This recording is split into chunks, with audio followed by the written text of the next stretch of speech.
चित्रकार ने कहा, हमने पेंटिंग में दर्शाया जो विचित्र प्रजाति है वह कोई नहीं बस नेता की जाती है।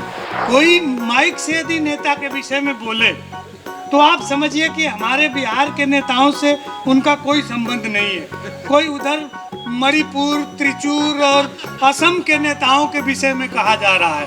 सांप को एक बहुत बड़े नेता ने डसा, नेता का कुछ नहीं बिगड़ा, सांप चल बसा।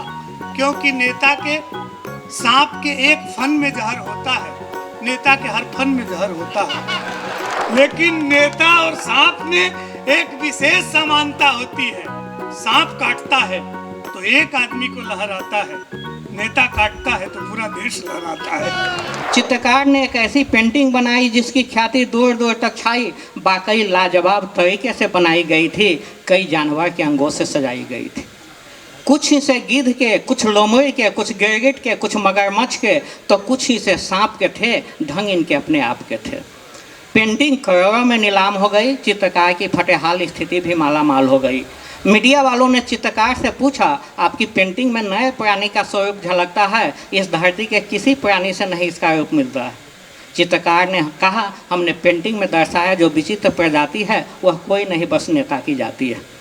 यह सांप की तरह समाज को डसता है, लोमड़ी की तरह धूर्त खोपड़ी रखता है, गिद्ध की तरह देश को नोच के खाता है, मगरमच्छ की तरह झूठे आंसू छलकाता है, गिरगिट की तरह रंग बदलता है, पूरे कौम को छलता है। इन जानवरों में जितनी बुराई है नेता के अंदर तमाम समाई है, फिर भी मंच पर चढ़ कर बोलते कहते हम देश की भलाई है। मैं तो बड़ी बेसब्री से उस दिन की प्रतीक्षा में हूँ जब आज़ादी के सपने को साकार करने हेतु कोई मसीहा इस बिहार की भूमि पर उतार ले और मेरी तरसती हुई आंखें उसकी छवि को अपनी पेंटिंग में उतार ले और उसी छवि को।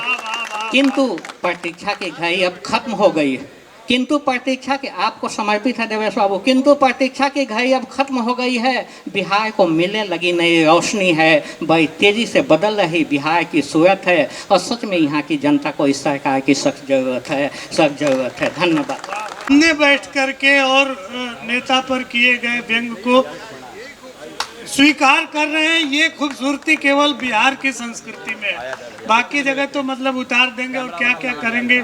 और सर ये भी हो सकता है कि सुबेरे आवास पे बुलडोजर भी पहुंच जाए, ऐसा भी होता है। ये ज़्यादा व्यवस्था दुर्व्यवस्था का कारण होता है। सुव्यवस्थित तरीके से दुर्व्यवस्था फैलाने को प्रजातंत्र कहते हैं। और जिस प्रजातांत्रिक व्यवस्था के तहत और सर हम तो एक तो बाभन और दूसरे खाने पीने के लोग, हमारा मतलब हमारी प्रवृत्ति है कि हमारे सामने जब कोई कुछ खाना शुरू करता है तो हमारे शब्द भूल जाते हैं। हमको याद ही नहीं आता कि क्या बोलना है। मैं कह रहा था कि बिहार पर और नेता पे जो इन्होंने व्यंग किया, अब सर हम तो कर लेते आपके आदेश से, हम आपका आदेश कहाँ टालने वाले हैं। लेकिन आदरणीय की ट्रेन है और कोई माइक से यदि नेता के विषय में बोले तो आप समझिए कि हमारे बिहार के नेताओं से उनका कोई संबंध नहीं है। कोई उधर मणिपुर, त्रिचूर और असम के नेताओं के विषय में कहा जा रहा है। और वहाँ से भी कोई अतिथि आमंत्रित हो तो समझिए उधर अमेरिका और इंग्लैंड, पोलैंड, होनोलुलु के नेताओं के विषय में कहा जा रहा है। यहाँ के नेताओं से उनका कोई संबंध नहीं है। हालांकि कभी मंच से झूठ नहीं बोलता। और जहाँ इतने हर सर्वदल के नेता इकट्ठे हों वहाँ कभी को झूठ बोलने की कोई ज़रूरत होती भी नहीं है और उसे बोलना भी नहीं चाहिए। हमारे बिहार के सर आप आनंद ले रहे हैं तो एक व्यंग और मैं सुनाता हूँ। अपने बिहार के एक बहुत पुराने कवि थे भोपू शास्त्री जी, उन्होंने एक व्यंग किया बहुत बढ़िया। उसके बाद से ये परंपरा शुरू हुई इस तरह के व्यंग करने की।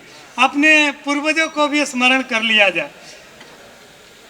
उन्होंने व्यंग किया कि एक बहुत बड़े नेता ने एक बहुत बड़े जहरीले सांप को डसा, सांप का कुछ नहीं बिगड़ा, नेता चल बसा। नेता का कुछ नहीं बिगड़ा, सांप चल बसा। एक बहुत बड़े जहरीले सांप को एक बहुत बड़े नेता ने डसा, नेता का कुछ नहीं बिगड़ा, सांप चल बसा। क्योंकि नेता के सांप के एक फन में जहर होता है, नेता के हर फन में जहर होता है। सांप काटने के बाद उलट जाता है नेता उलट के काटता है।